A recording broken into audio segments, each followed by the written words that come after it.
everyone, how's it going? My name is Kevin O'Leary and I'm the product manager for Battlefield Bad Company 2. Awesome. And I just got shot down. Good one, Tyler. Cool, so for anyone that hasn't been following the project, give us a bit of a top-line overview of it. Sure, so Battlefield Bad Company 2 came out earlier in March. Off to great success. We've sold over 5 million units worldwide, and so we're obviously very pleased with that. And had great success. We've been releasing pieces of content for players called VIP map packs, and now we're kind of ready to come out with our big digital expansion pack, and that's Battlefield Bad Company 2 Vietnam. Cool, so what's changed? You can see obviously in the environment here, we are no longer in a modern day setting. I'm using an old school weapon, an old AK-47, and I'm playing with some teammates here who don't look like, they're in the modern day army. But it's still Battlefield Bad Company 2 at the roots. And so at the end of the day, you're still getting that same great online experience that you're used to in the past. It's just a lot of new settings, weapons, vehicles, all that stuff has changed and been kind of backdated, if you will, not updated, to Vietnam era. So as you can see here, I'm using an old AK-47. We have some of our partner guys around us here. There's quite a few, there's quite a few bad guys around. Oh, finally get down. One of the cool things we've done, as you saw kind of the opening intro, is we have a bunch of older vehicles. We have 6 of them to be exact.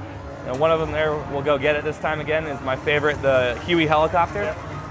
And of course, Battlefield's always known for, the fantastic online gameplay, but vehicles always make a big part of that. As you saw, there's plenty of destruction still involved.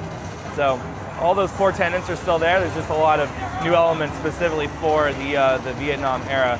So you can see here I am in the Huey. We're gonna go. Maybe we're gonna go take the fight to the Viet Cong right here. I think I'm playing as. Oh, here we go. We got some. Somebody doesn't want you to. Yeah, someone doesn't want me to. So we're gonna come in hot in a second here. We also have a whole bunch of. Nice. There we go. Let my teammates take it out the rest of the way. Woo.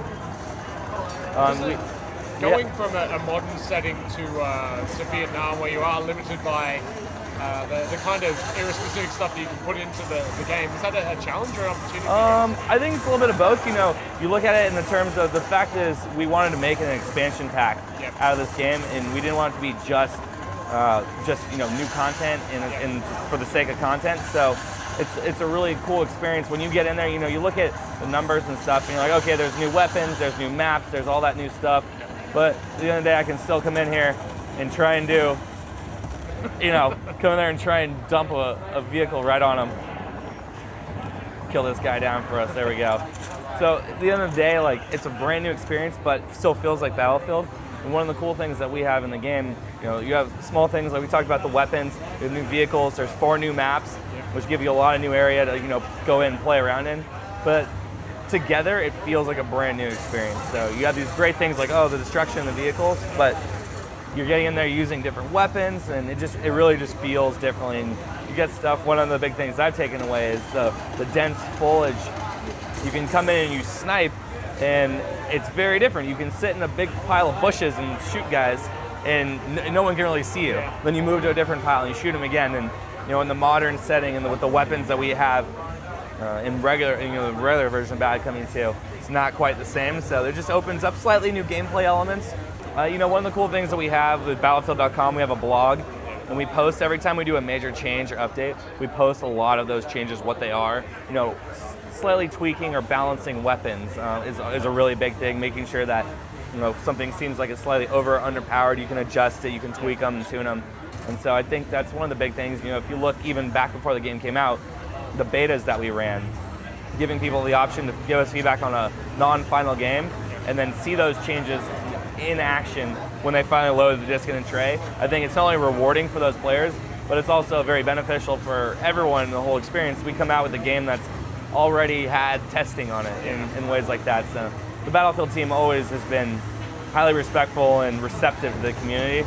So even more so coming in with this title in this game, I think a lot of people are excited about it, and in a lot of ways it's a good nod back to a older game that we may have made a handful of years before. Yeah.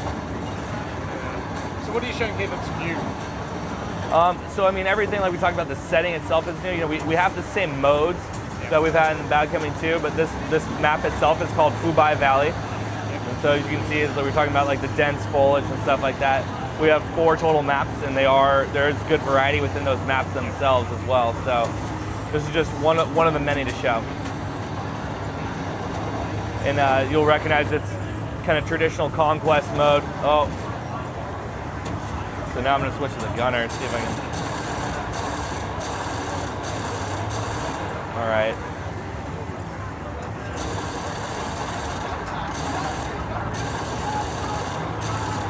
You can see like the vehicles are still like very centered to the game, trying to take out this Huey helicopter from afar, and now I just overheated my gun. Uh-oh. There we go. Oh no! Oh. You can see like those are the great, what we call battlefield moments.